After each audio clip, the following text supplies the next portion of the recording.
The superpower of learning to be alone and enjoying it. You know, when I was growing up, there was this statement, I think it was Pascal, he said, you know, all of man's problems arise because he cannot sit by himself in a room for 30 minutes alone. And it's very true. I always needed to be stimulated. And when the iPhone came along, boredom was dead. I would never be bored again. Even if I'm standing in line, I'm on my iPhone. And I thought it was great. And when I was a kid, I used to try and overclock my brain. Be like, how many thoughts can I think at once? The answer is only one. But I would try to think multiple thoughts at once. And I was proud of that. I was proud that my brain was always running. This engine was always moving. And it's a disease. It's actually the road to misery. And now that I'm older, I realize you actually want to, again, rest your mind. You want to learn how to settle into your mind. And now, I look forward to solitary confinement. You leave me alone for a day, it'll be like the happiest day I've had in a while.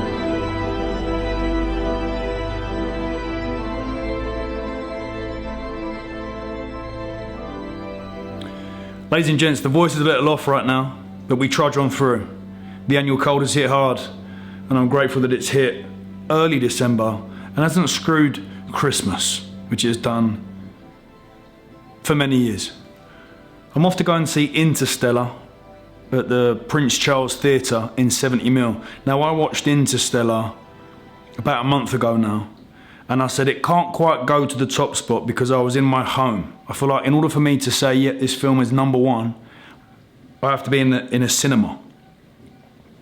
I have high expectations and high hopes that it will surge to the top spot.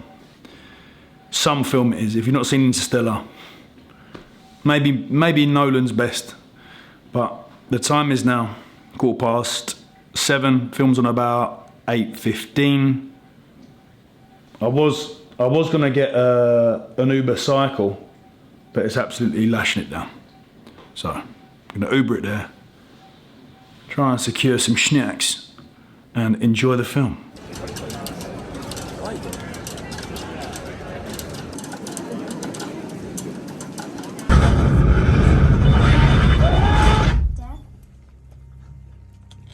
That film yesterday, that experience, Interstellar, number one, by far.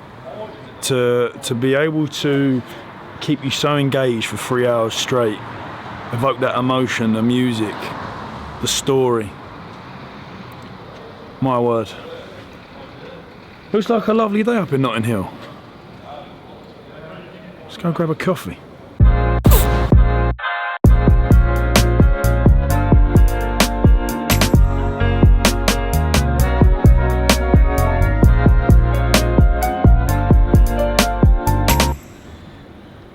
Nice little solo date yesterday. Into today.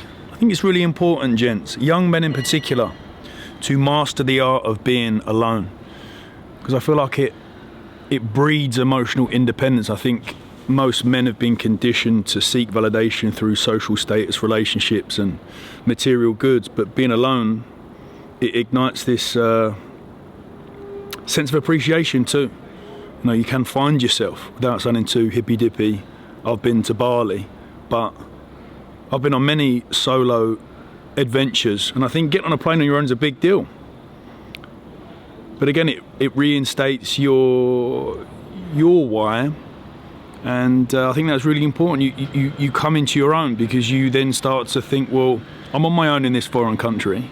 I am literally doing what I want to do. And what I want to do most times is find a bookshop and grab a coffee and sit in the sun. So I think it's really important. It builds mental resilience as well, being alone. And that then, downstream from that is improvements in relationship with friends and relationships with female partners. So go on that solo date, grab yourself a dinner on your own, go to the cinema on your own, go travelling on your own, even if it is Marbella or Ibiza. But it's still very, very positive for you. And I highly recommend it.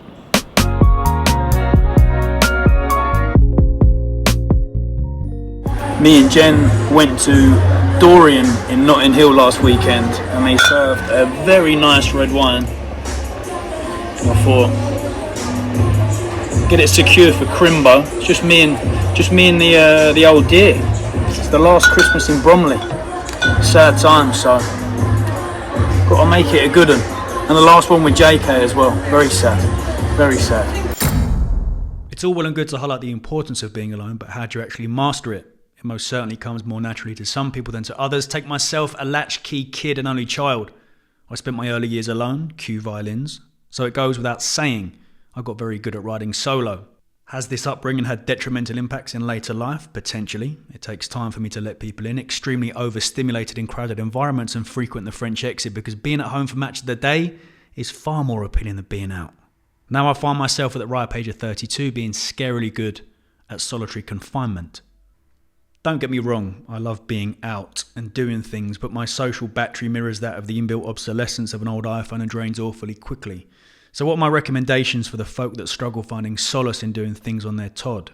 Start by understanding being alone isn't lonely. Alone is uninterrupted time with yourself. It's space with your thoughts and feelings. It's freedom from performance and expectation. When you stop treating being alone like a problem, it stops feeling like one. Insert self-audit, a one-to-one therapy session with yourself. Ask, what do I actually enjoy? What drains me? What isn't serving me anymore? The same way we chuck out old clothes and update the wardrobe, we can do with our thoughts, feelings and emotions.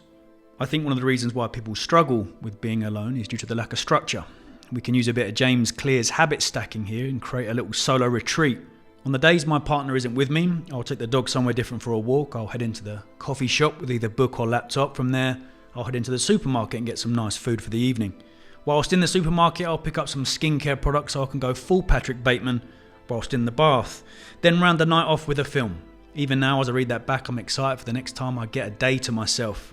I am most certainly not saying do this every weekend. We are social creatures at the end of the day, but Tom Hardy captured it perfectly. Being alone for a while is dangerous. It's addicting.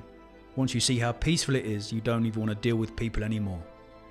Probably worth listening to the bloke that played both Cray twins. Happy alone time. Thank you. Good night and much love.